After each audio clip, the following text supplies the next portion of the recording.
Assalamualaikum warahmatullahi wabarakatuh. Selamat siang. Hai sahabat rumah belajar, apa kabar? Semoga kalian dalam keadaan sehat, bahagia, dan penuh semangat. Jangan lupa ya, tetap patuhi protokol kesehatan.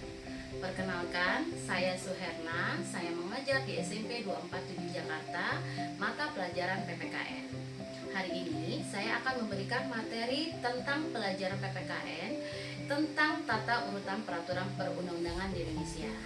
Materi ini adalah materi kelas 8 semester ganjil KD 3.1, yaitu memahami tata urutan peraturan perundang-undangan yang ada di Indonesia. Nah, sebelum kita melangkah kepada materi, sebaiknya kita harus tahu dulu apa tujuan kita mempelajari materi tata urutan peraturan perundang-undangan di Indonesia.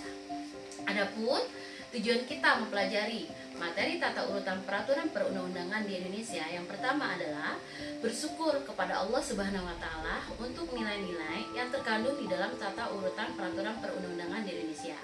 Yang kedua, menunjukkan sikap disiplin, jujur, peduli, dan percaya diri di dalam menerapkan nilai-nilai yang terkandung di dalam tata urutan peraturan di Indonesia.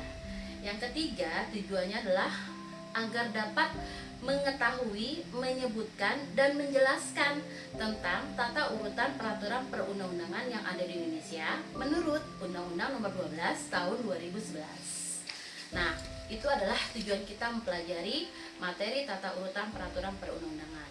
Sekarang kita harus tahu apa itu tata urutan peraturan perundang-undangan. Tata urutan peraturan perundang-undangan adalah sebuah tatanan atau petunjuk yang dibuat untuk mengetahui segala peraturan yang ada di dalam suatu negara, ya. Jadi tata urutan peraturan perundang-undangan itu dijadikan pedoman untuk pembuatan atau pembentukan peraturan-peraturan yang ada di bawahnya. Nah, itu adalah pengertian daripada tata urutan peraturan perundang-undangan. Berikutnya, saya akan menjelaskan apa saja sih tata urutan peraturan perundang-undangan menurut Undang-Undang Nomor 12 Tahun 2011. Nah, tata urutan peraturan perundang-undangan menurut Undang-Undang Nomor 12 Tahun 2011 itu ada 7. Yang pertama itu adalah Undang-Undang Dasar 1945. Yang kedua adalah Ketetapan MPR. Yang ketiga adalah Undang-Undang atau Perpu, Peraturan Pengganti Undang-Undang. Yang keempat adalah Peraturan Pemerintah atau PP. Yang kelima adalah Perpres, Peraturan Presiden. Yang keenam adalah Perda atau Peraturan Daerah Kabupaten. Dan yang terakhir adalah Perda Kota, Peraturan Daerah Kota. Jadi, peraturan tertinggi itu ada di Undang-Undang Dasar 1945 dan peraturan terendah itu ada di Perda Kota. Sekarang, saya akan menjelaskan satu persatu.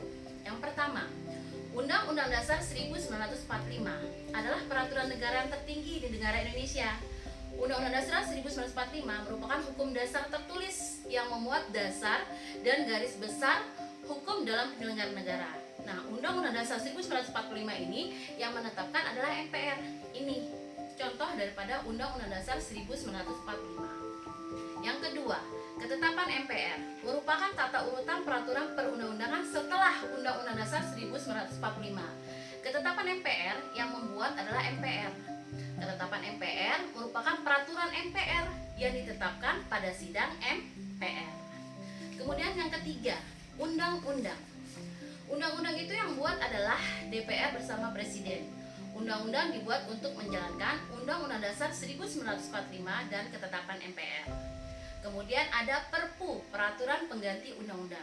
Peraturan Pengganti Undang-Undang dibuat oleh DPR bersama Presiden dalam ihwal negara keadaan genting atau darurat. Selanjutnya adalah PP atau Peraturan Pemerintah. Peraturan pemerintah ditetapkan oleh Presiden untuk menjalankan undang-undang, untuk menjalankan peraturan yang ada di atas peraturan pemerintah, yaitu undang-undang.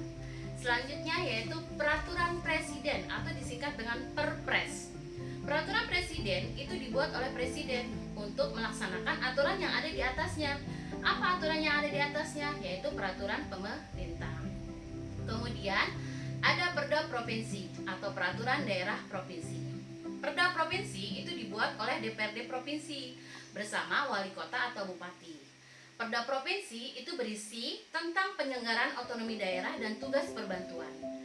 Dan yang terakhir adalah Perda kabupaten atau kota, dibentuk oleh DPRD kabupaten dengan persetujuan wali kota atau bupati. Demikianlah tata urutan peraturan perundang-undangan yang ada di Indonesia. Bagaimana? Pastinya sekarang sahabat rumah belajar senang dan bisa mengerti tentang tata urutan peraturan perundang-undangan.